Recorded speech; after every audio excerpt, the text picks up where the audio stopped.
Hey, I'm getting ready to read the last chapter of Junie B. Turkeys we have loved and eaten. Happy Turkey Day!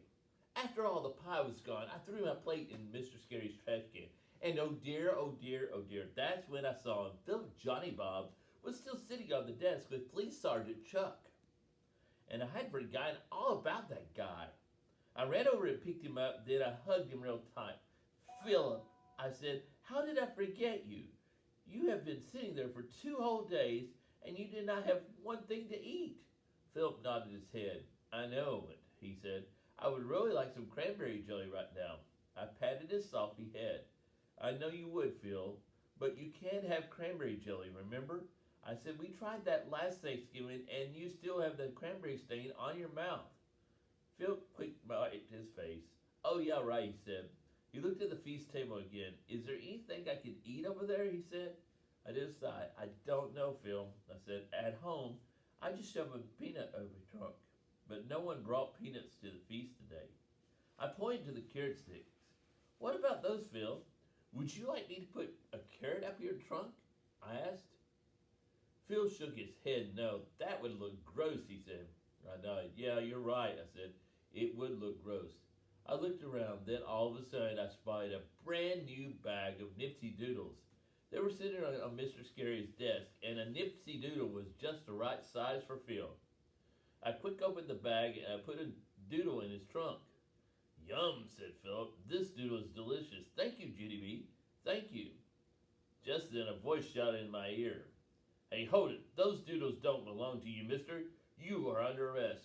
I quick spun around. The voice was coming from May, but she was pointing to Police Sergeant Chuck. She hurried to Mr. Scary's desk, and she quick picked him up.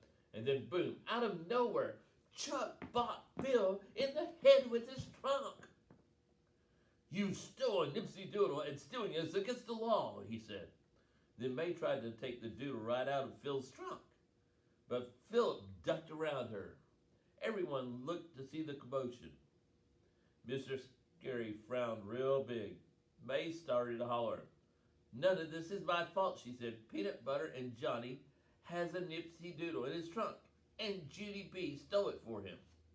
I stamped my foot. No, I did not. I said Nipsey Doodles are part of our Thanksgiving feast, and feast food is for sharing. May stomped her foot, too. But that wasn't just sharing. Junie Jones, that was a brand new bag and it belonged to Mr. Scary.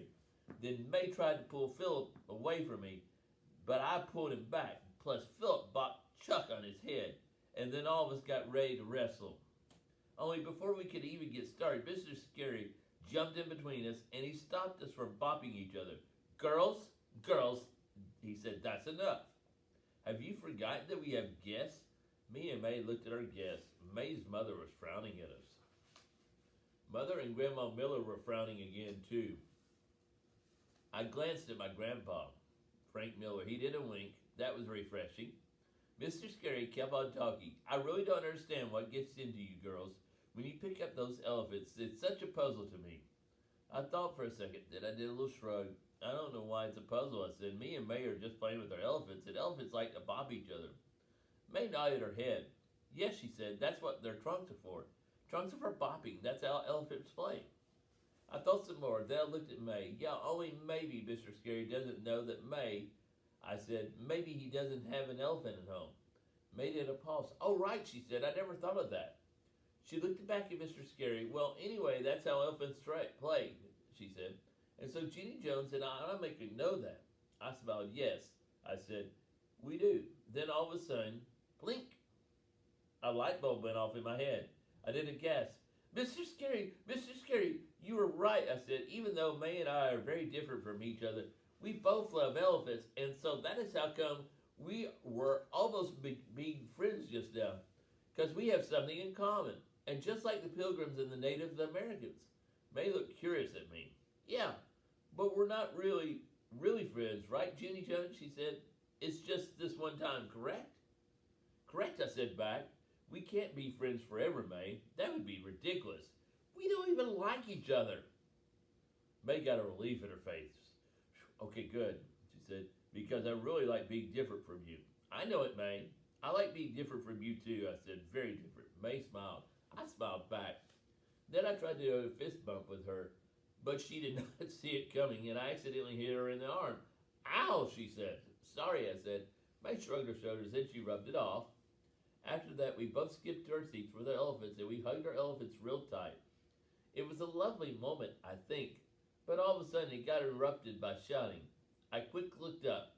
It was Sheldon and Uncle Vern and Grandpa Ned Potts.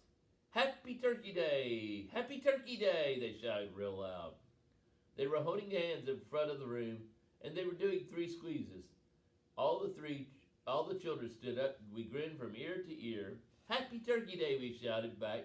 Mr. Scary looked at room 1. His face got beamy and proud. He was thankful for us, I believe. And that's the end of Junie B. Jones' Turkeys We Have Loved and Eaten and Other Thankful Stuff.